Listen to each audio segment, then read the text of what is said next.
When asked what they want to be when they grow up, 85% of kids said they wanted to be an influencer. And that's because really good influencers make it look really easy. The best content across the internet, across various social platforms, always feels fun and easy and engaging. Sometimes your favorite videos, your favorite 30-second, 10-second clip could have taken 6 hours or more to plan, script, edit, color correct, and get the pacing down just perfectly so you could enjoy that 10 seconds of content. So of course, influencers want to get paid for their work. This is a lot of work to create content, especially when you're doing it for a brand. Brands, on the other hand, have this very complicated history with influencers.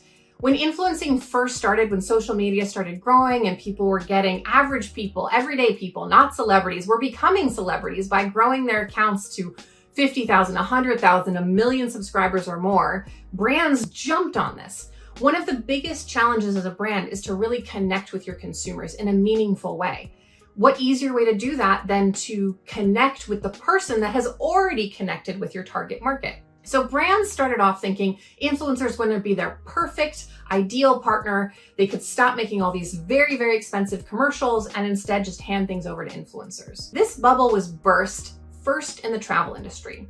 So early on in the rise of influencers, the travel industry in particular thought that this is the ideal way to connect with customers that would want to go to the travel places they want to go to. They would connect with travel influencers that were already blogging, vlogging, posting on social media about the places that they wanted to go. They saw tons of engagement. They saw people were very excited about all the different places they go. So resorts and hotels and even countries were luring influencers over to visit and create this amazing content. Unfortunately, what they saw year after year after year of having these influencers create the content, it didn't actually affect sales. What it actually turns out was likely happening is most of the followers of these travel influencers weren't actual travelers, but instead living vicariously through the travelers. But they weren't actually interested in taking the time and effort and spending the money to go to these amazing places. This is when the first big challenge between brands and influencers started.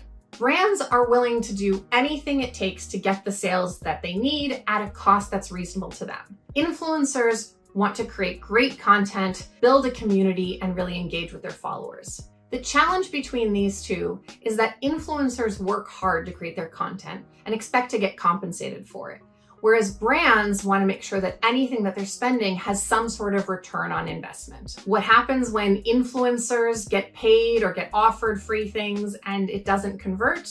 Brands feel really disappointed and they start pulling away and they start questioning the relationship. So what happens next? Brands start pushing back on influencers to prove that they know how to convert.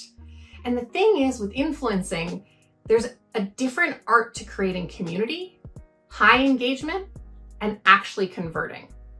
We've seen this even happen when influencers try to graduate into advising and managing social media accounts for brands or even other influencers. It's a very big shift to go from becoming very clear on who you are as an influencer and what your brand is and being able to adapt that to brand after brand after brand.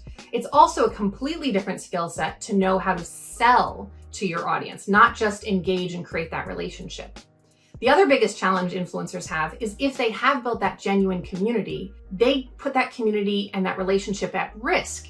If the community has built trust in them to be honest and the community in any way, shape, or form senses any sort of, well, that they were bought, basically. Social media platforms are a particularly interesting dynamic, even though it is a one-to-many platform, because these platforms exist on your phone, on your laptop, on your tablet, in your personal space, in your bedroom, in your kitchen. It actually ends up feeling like a more intimate relationship than you'd initially expect. So one YouTuber could be speaking to hundreds of thousands of people, but the person watching the video actually feels like it's a one-on-one conversation. This is how you generate trust with your community, making every viewer feel like you're having an individual conversation with them. The challenge with that is if you start incorporating paid promotions, if you start trying to sell them, it starts feeling like a non-genuine relationship. It starts feeling like a violation of trust. So influencers are in this very precarious situation where in order to get paid for what they do, they need to be able to sell products so that brands will pay them for what they do. Unlike any other creative medium like TV or film where people just get paid to create, influencers in particular have to get paid to sell more so than they get paid to create. Brands, on the other hand, are looking for a guarantee. As advertising costs are getting more expensive, as their audience shift away from traditional media to more modern media like social media, brands are trying to find the best way to engage with their audience, but they want to do it in a way that guarantees success. Unfortunately, early on in the influencer relationships, things got very expensive and some influencers were paid a lot of money and they did not see the sales. Now we're seeing a shift to more platforms where influencers have to actually show how many conversions they've gotten, or moving to an affiliate-only relationship where they only get paid for particular sales that they make from their link or from their code.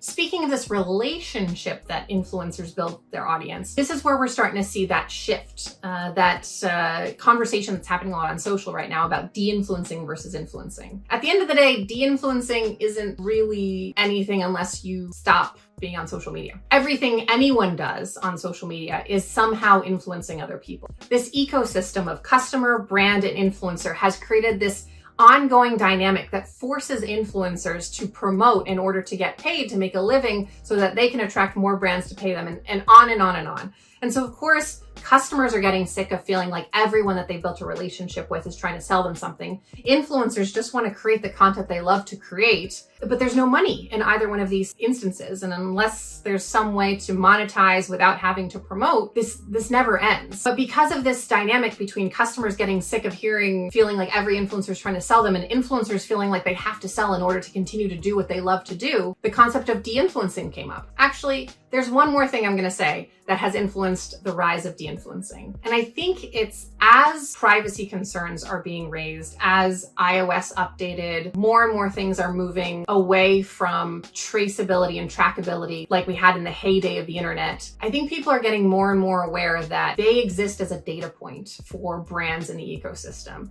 Every individual action that you do is sold and traded by the major players across the internet: Amazon, YouTube, Google, Meta, etc. And they trade that down to even the tiniest businesses that want to buy a Google ad or a Facebook ad. So I'm actually going to say one more thing about de-influencing that I think affects it. I think individuals as consumers are starting to feel that every single interaction is somehow tied to some sort of capitalistic request. Every brand is trying to grow, everyone's trying to sell, everyone's trying to make a living doing what they want to do or how they want to spend their time or just feeding their family. Feeling this constant onslaught of brands and influencers trying to get us to buy also kind of brings up this question of, where am I making the decisions I'm making? Why am I making the decisions I'm making? Why am I purchasing something that I didn't even know existed 3 days ago?